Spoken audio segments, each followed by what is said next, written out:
আচলতে ইয়াত আমি সকলোৱে আমি গোট খাইছোঁ। সকলোৱে ইতিমধ্যে গমেই পাইছে যে আমি এটা প্ৰতিবাদ কৰিছোঁ।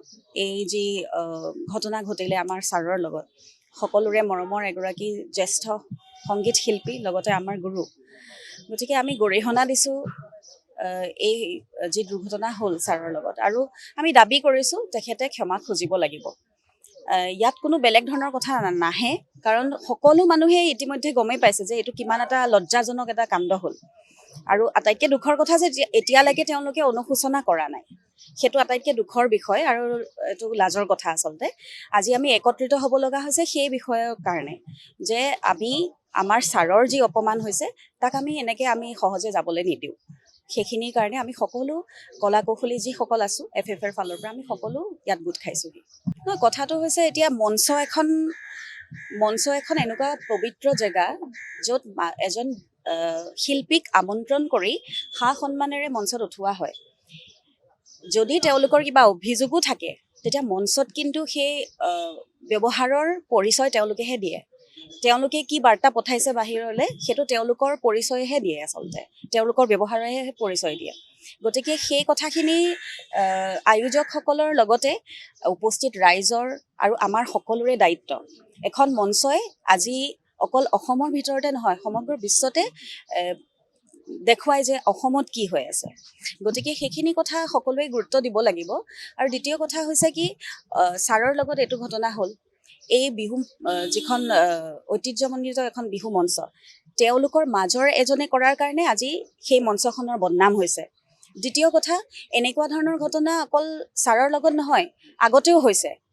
আৰু এই বছৰো আমি শুনিছোঁ আমাৰে মাজৰ এজন শিল্পী, কণ্ঠশিল্পী ধন্তী দাস, তেওঁৰ লগতো অতি বেয়া ব্যৱহাৰ হৈছে। প্ৰহাৰ কৰিছে মঞ্চত উঠি, বাদ্যযন্ত্ৰ পেলাই দিছে, গুৰিয়াই ভাঙি দিছে। এইবিলাক কেনেকুৱা ধৰণৰ অভদ্ৰামী মানে।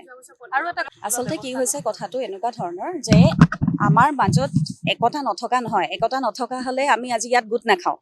কথাটো হৈছে যে 100জনৰ মাজত হয়তো 10জন অহা নাই, কিবা বিশেষ তেওঁলোকৰ ব্যক্তিগত কাৰণত আহিব পৰা নাই।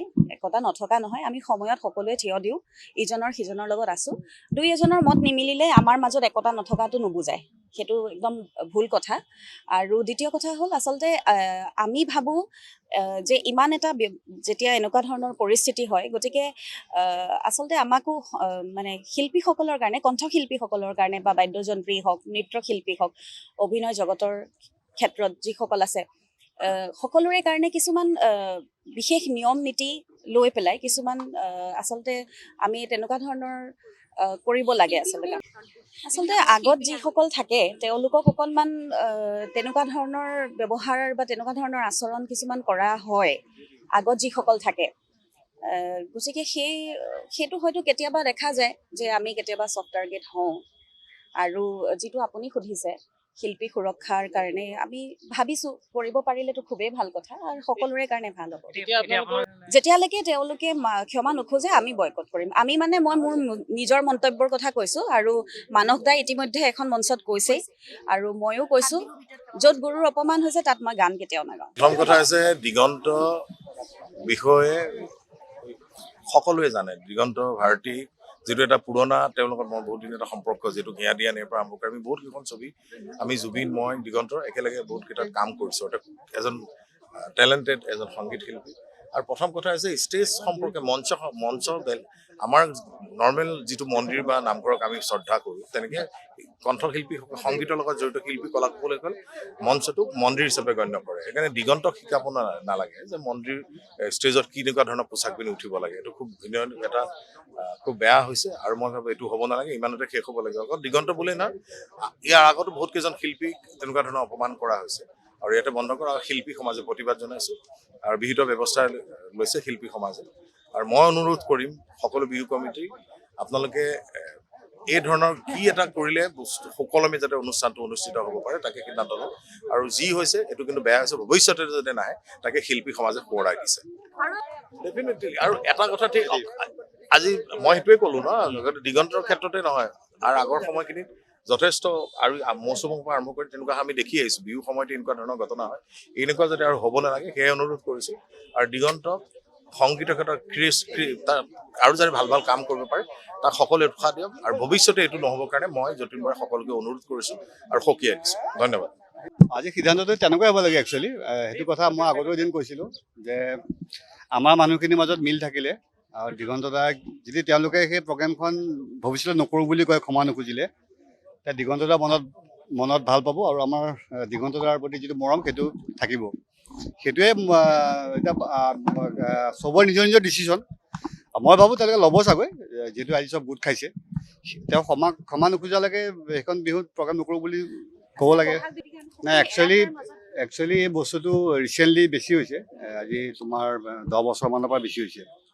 যেতিয়াই ছ'চিয়েল মিডিয়া আহিছে তেতিয়াই বস্তুবিলাকৰ বেছি। আমি যেতিয়া বজাইছিলোঁ 96, 97 মানে 2000 মিডলৈকে, তেতিয়ালৈকে ইমান নাছিলে। কমিটিবিলাকৰ মাজত আণ্ডাৰষ্টেণ্ডিং থাকিছিলে।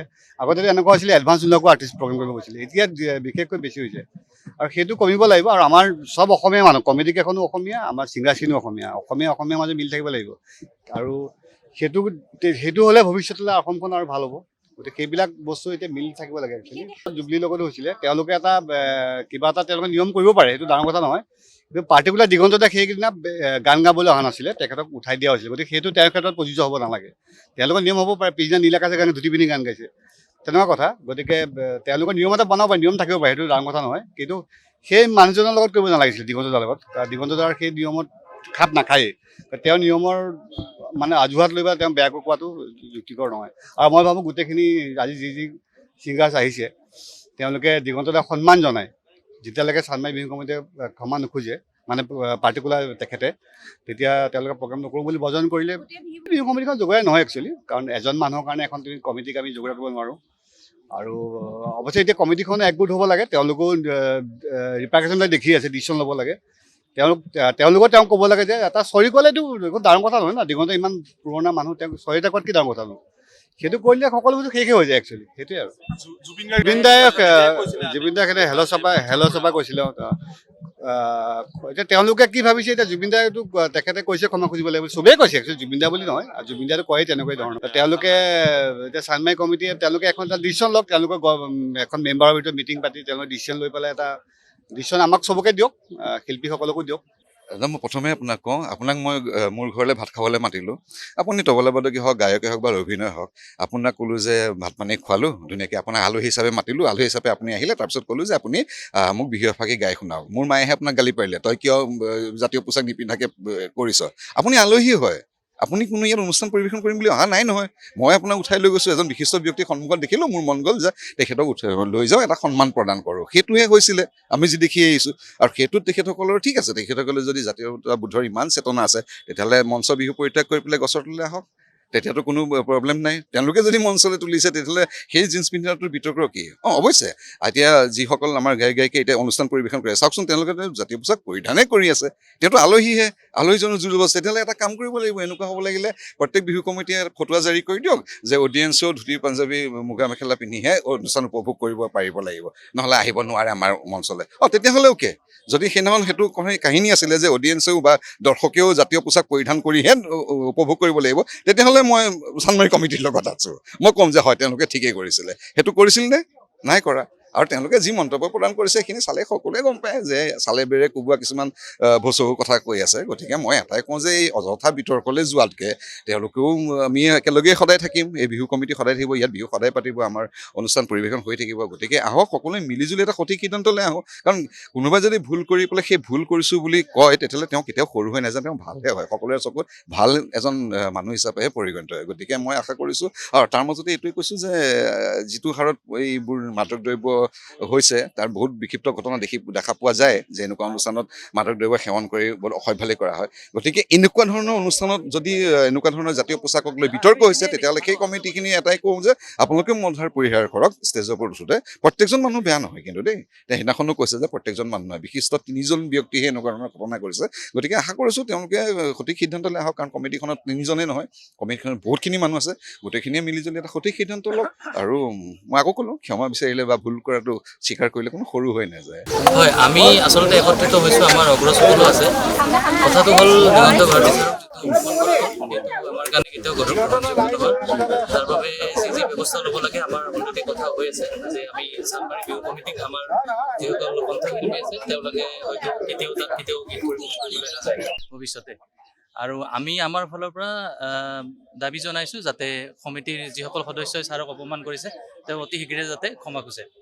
যিকোনো খবৰৰ বাবে যোগাযোগ কৰক 7099017330 লগতে 7099017110 নম্বৰত।